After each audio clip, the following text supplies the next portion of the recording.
konflik sosial. Setiap manusia tentu pernah mengalami konflik, baik itu berat maupun ringan. Konflik terjadi bila ada ketidaksepahaman atau pertentangan atas suatu objek yang sama. Konflik dapat saja diselesaikan oleh kedua belah pihak yang bertikai secara langsung. Salah satu upaya penyelesaian konflik bisa dilakukan dengan melakukan resolusi konflik sebagai berikut.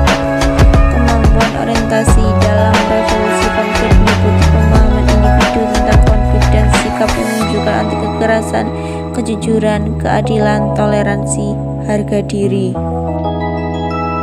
Selanjutnya, kemampuan orientasi dalam resolusi konflik meliputi pemahaman individu tentang konflik dan sikap yang menunjukkan anti kekerasan, kejujuran, keadilan, toleransi, harga diri.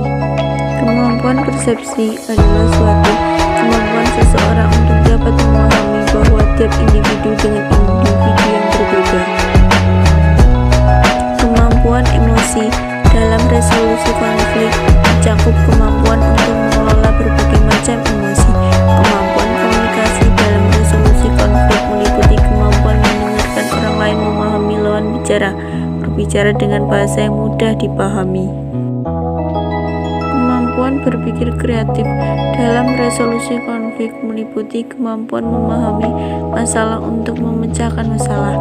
Kemampuan berpikir kritis dalam resolusi konflik yaitu suatu kemampuan untuk memprediksi dan menganalisis situasi konflik yang sedang dialami. Selanjutnya, tahap resolusi konflik. Secara empirik, resolusi konflik dilakukan dalam 4 tahap seperti A. Tahap 1 mencari deeskalasi konflik. B. Tahap 2 intervensi kemanusiaan dan negosiasi politik. C. Tahap 3 problem solving approach. D. Tahap 4 peace building.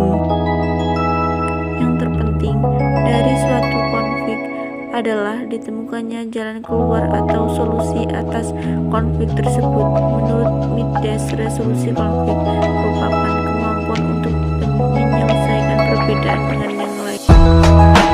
Secara empirik, resolusi konflik dilakukan dalam 4 tahap. Tahap pertama masih didominasi oleh strategi militer yang berupa untuk mengendalikan kekerasan senjata yang terjadi. Tahap yang kedua memiliki orientasi politik yang bertujuan untuk memulai proses reintegrasi elit politik dari kelompok-kelompok yang bertikai.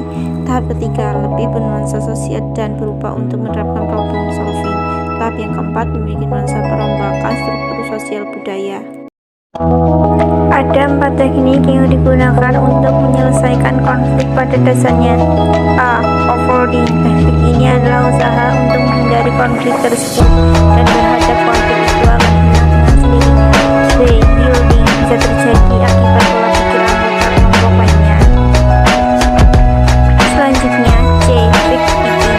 Mereka ingin menyelesaikan konflik dengan memaksa anggota lainnya untuk menerima pandangan mereka. D. Cooperating. Mengandalkan kerjasama dalam mengatasi konflik, cenderung mencari solusi yang dapat diterima semua pihak. Konflik dapat muncul ketika anggota di dalam kelompok merasa yakin dengan posisinya dan tidak ada keinginan ketika anggota kelompok memutuskan untuk bernegosiasi.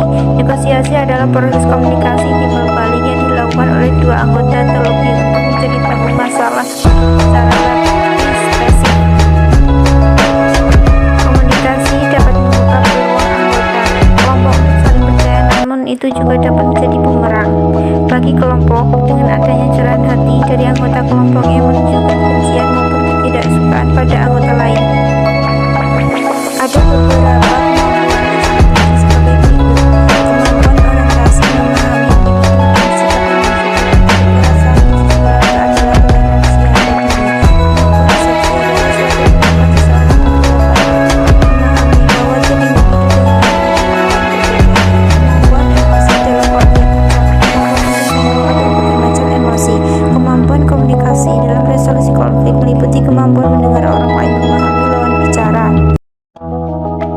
Kemampuan berpikir kreatif dalam resolusi konflik meliputi kemampuan memahami masalah untuk memecahkan masalah dengan berbagai macam alternatif jalan keluar. Kemampuan